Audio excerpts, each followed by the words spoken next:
Lesson बहुत ज़्यादा important होने वाला है, क्योंकि आज के लेसन में आप सीखने वाले हैं किसी भी ऐसे को लिखने के लिए जो आउटलाइन बनाई जाती है, या किसी भी ऐसे के क्या क्या पार्ट्स होते हैं, क्या हिस्से होते हैं। क्योंकि अगर आपको इसको लेकर क्लैरिटी होती है तो आप बहुत ऑर्गेनाइज्ड वे में ऐसे को लिख सकते हैं और बहुत आसानी से लिख सकते हैं। ऐसा होता है ना समटाइम्स कि आप कहते हैं कि अगर मैंने 2500 वर्ड्स का ऐसे लिखना है तो मैं कैसे लिखूँगा। तो आउटलाइन आपको बहुत ज़्यादा फैसिलिटेट करती है कि आप चीज़ों को रिपीट भी ना करें और बहुत अच्छे से ऑर्गेनाइज्ड वे में चीज़ों को पुट अप कर दें। तो बिना टाइम वेस्ट किए बढ़ते हैं वीडियो की तरफ। उससे पहले अगर आपने चैनल को सब्सक्राइब नहीं किया तो कर दें। सबसे पहले ये देख लेते हैं कि इस वीडियो में हम क्या डिस्कस करने वाले हैं। We are going to discuss that how to write a perfect essay outline. Essay outlines are a crucial part of the essay writing process as they help organize your thoughts and ideas in a logical and structured manner. Whether you are a student or a professional, knowing how to write a perfect essay outline is an essential skill. So let's get started. इसमें यही बात बताई गई है कि अगर आप एक प्रोफेशनल हैं या आप एक स्टूडेंट हैं, आप अपने प्रोफेसर के लिए लिखना चाहते हैं, हो सकता है आप CSS की तैयारी कर रहे हों या IPSC की या किसी भी तरह की कंपैटिटिव एग्ज़ाम्स की अगर आप तैयारी कर रहे हैं, कमीशन के एग्ज़ाम्स की तैयारी कर रहे हैं, तो ऐसे आपको लिखना होगा। और ऐसे लिखने के लिए क्लियर आउटलाइन कैसे बनाई जाती है, ये क्रूशल पार्ट है ऐसे राइटिंग का। तो आज के लेसन में हम यही सीखने वाले हैं। अच्छा, इसको हमने आपकी आसानी के लिए कुछ पार्ट्स में 7 पार्ट्स में डिवाइड कर लिया है।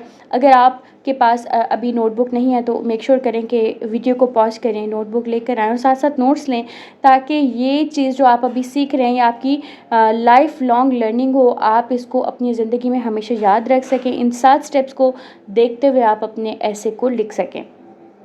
तो पहला स्टेप होता है understand the essay prompt. The first step in writing a perfect essay outline is to thoroughly understand the essay prompt. Make sure you read the prompt carefully and understand the requirements of the essay. This will help you to determine the scope and focus of your essay, which will inform the structure of your outline. इस सारी बात में एक ही बात बताई जा रही है। इसमें इतना सादा पढ़ के आपको परेशान होने की ज़रूरत नहीं है कि आप लोगों को जो भी टॉपिक दिया गया है ऐसे लिखने का, आपने उसमें बेसिक प्रॉम्प्ट को पकड़ लेना है कि बात क्या करनी है। अगर आपको उसको लेके क्लैरिटी है, लेट्स से आपसे पूछा जा रहा है आइदर टेक्नोलॉजी इज़ यूज़फुल और हार्मफुल, और अगर आप अपने ऐसे में टेक्नोलॉजी को एक्सप्लेन करते रहते हैं कि टेक्नोलॉजी क्या है, टेक्नोलॉजी कौन कौन सी है, 3G 4G ये सब एक्सप्लेन करते हैं, तो आपका ऐसे गलत डायमेंशन में चला जाएगा। जबकि आपसे क्या पूछा जा रहा है कि इसके यूजेस क्या हैं और इसके हार्म्स क्या हैं।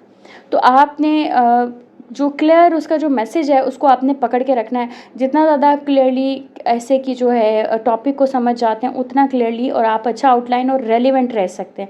रेलिवेंस इज़ वेरी इंपॉर्टेंट, क्योंकि अगर आप रेलिवेंट नहीं लिखते हो तो आपके ऐसे में बिल्कुल भी मार्क्स नहीं मिलते। उसके बाद स्टेप नंबर 2 में क्या होता है, you have to brainstorm and organise your ideas. अब जबकि आप क्लियर हो चुके हैं अपने टॉपिक के ऊपर के टॉपिक क्या है, तो आपने क्या करना है, ब्रेनस्टॉर्मिंग करनी है और अपने आइडियाज़ को ऑर्गेनाइज करना है। The next step is to brainstorm and organise your ideas. Take a piece of paper और a digital document and write down all the ideas that come to your mind related to the essay prompt. Once you have all of your ideas written down, organize them into groups and categories. This will help you create a logical flow in your essay outline. अच्छा, इसमें होगा कि आपने copy pencil ले लेनी है, या copy pencil आप नहीं लेते हो तो आपने एक माइक्रोसॉफ्ट वर्ड का आपने डॉक्यूमेंट अपने सामने खोल लेना है और आपके जहन में जो जो उससे रिलेटेड आता है टेक्नोलॉजी के प्लस या माइनसेस जो भी आपके जहन में आते हैं, आपने उनको लिखते जाना है, जॉट डाउन करते जाना है, रैंडमली करते जाना है, जो जहन में आता जाए लिखते जाए। इसको कहते हैं ब्रेनस्टॉर्मिंग, यानी आपने अपने दिमाग में तूफान चलाए और आपने जितना भी आपको पता था वो सारा आपने लिख लिया आइडियाज़ को रैंडमली। सबसे पहले आपने लिख लेना है, उसके बाद आपने उनको ऑर्गेनाइज कर लेना है। लाइक यूजेस को अलग कर लिया और मिस यूजेस को अलग कर लिया, राइट, या एडवांटेजेस को अलग कर लिया, डिसएडवांटेजेस को अलग कर लिया।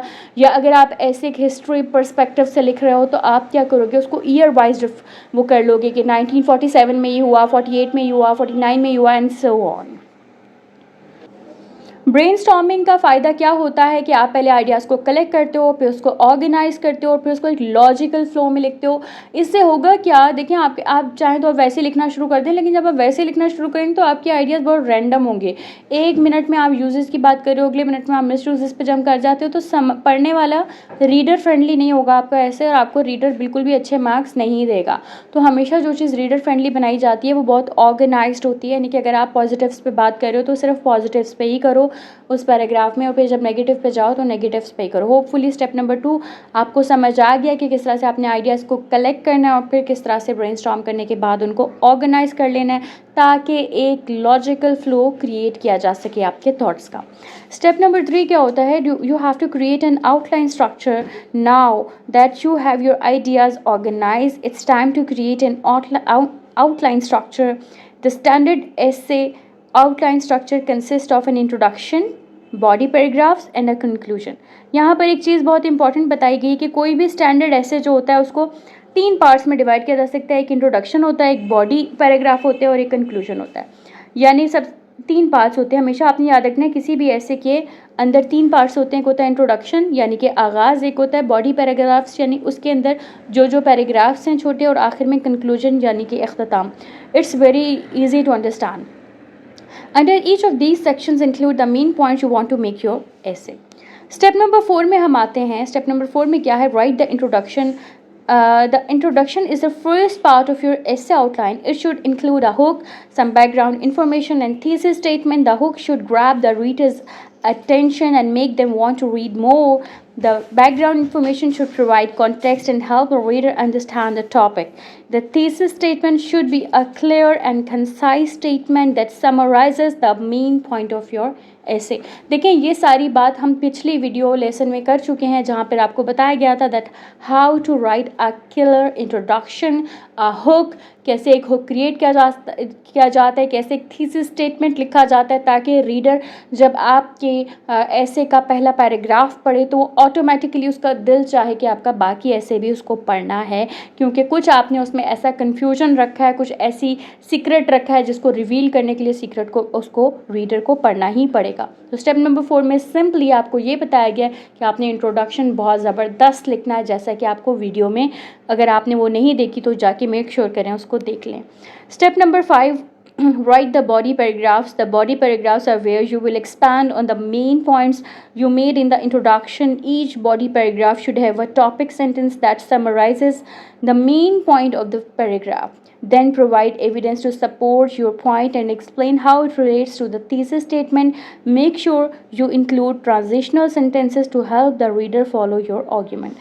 इसमें सारी बात क्या लिखी गई है कि जो बॉडी पैराग्राफ्स होते हैं उनको किस तरह से आपने लिखना है कि जब कोई भी पैराग्राफ आप लिखना शुरू करते हो तो पैराग्राफ की जो पहली लाइन होती है उसका टॉपिक होनी चाहिए। लेकिन पहली लाइन में आपने बताना है कि मैंने बाकी पैराग्राफ में क्या बात करनी है। लाइक आपने पहली बात क्या लिख दी कि technology is having a worst impact on human mind.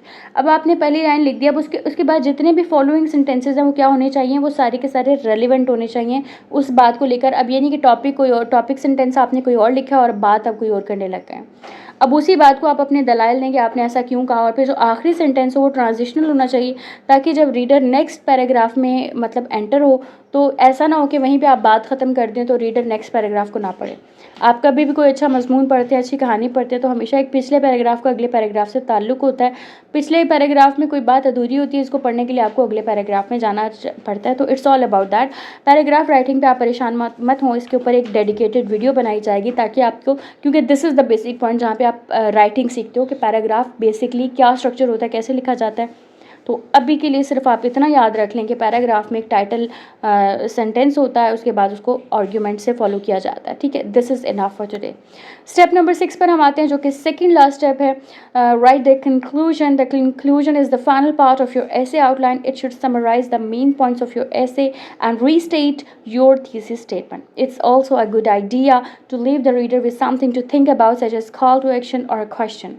यानी कि आपका जो ऐसे होता है उसका जो कंक्लूजन होता है उसमें वही थीसिस स्टेटमेंट जो आपने शुरू में डिस्कस की थी वो आपने ज़रूर उसको रिवाइव करना कि देखिए हमने पूरे ऐसे में इस चीज़ को साबित किया है जो अब बात हमने शुरू में ऐसे की थी। जो थीसिस स्टेटमेंट थी कि टेक्नोलॉजी के जो फ़ायदे हैं वो ज़्यादा हैं नुकसानात की निस्बत, तो देखिए पूरे ऐसे में हमने इसको साबित कर दिया। और आपने कोई ना कोई ऐसी बीच में बात ज़रूर कहनी है जिस पे रीडर सोचते रहने पे मजबूर हो। लेट्स से कि आप कह सकते हैं कि 2050 में टेक्नोलॉजी का क्या इम्पैक्ट हो सकता है, इस बारे में आप सोचें। तो इससे होगा कि आपके जो ऐसे का जो इम्पैक्ट होगा वो रीडर पे बहुत लॉन्ग टर्म में जाएगा। इसको कहते हैं अ कॉल टू एक्शन या फिर एक क्वेश्चन। स्टेप नंबर 7 जो कि लास्ट स्टेप है, you have to review and revise. The final step is to review and revise your essay outline. Make sure you have included all the necessary information and that your outline follows a logical structure.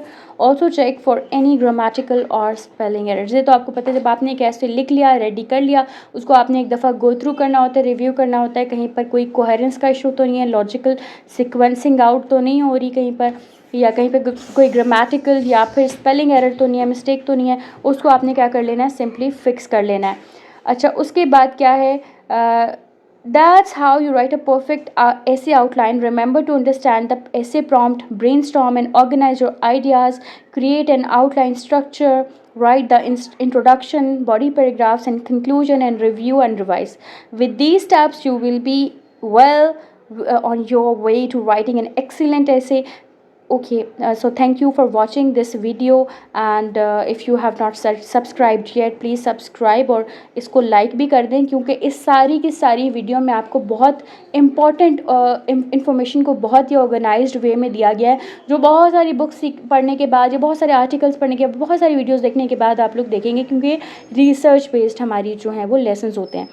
तो सारी के सारी यही step थे जो आज की video में आपको बताए गए, कि आपने प्रॉम्प्ट को समझना है, टॉपिक को समझना है, आइडियाज़ को ब्रेनस्टॉर्म करना है, अपने आइडियाज़ को ऑर्गेनाइज करना है, और फिर आपने अच्छा सा जानदार इंट्रोडक्शन लिखने के बाद आपने पैराग्राफ राइटिंग करनी है। आपको परेशान होने की ज़रूरत नहीं है, इंट्रोडक्शन के ऊपर हम पहले एक वीडियो बना चुके हैं, और बाकी पैराग्राफ राइटिंग पर भी एक डेडिकेटेड वीडियो बनाई जाएगी, जिससे आप मज़ीद समझ सकेंगे, और एक वीडियो पर्टिकुलरली एक आउटलाइन आपको स्केच करके दिखाई जाएगी कि किस तरह आउटलाइन बेसिकली बनाई जाती है, एक टैम्पलेट के तौर पे, ताकि आप ज़्यादा क्लियरली अंडरस्टैंड कर सकें। इसीलिए आप इस चैनल को ज़रूर सब्सक्राइब करें, ताकि आने वाली वीडियोस का नोटिफिकेशन आपको टाइमली रिसीव हो जाए। उसके लिए बेल आइकन को भी हिट कर दें। अपना बहुत सारा ख्याल रखिएगा। अल्लाह हाफ़िज़।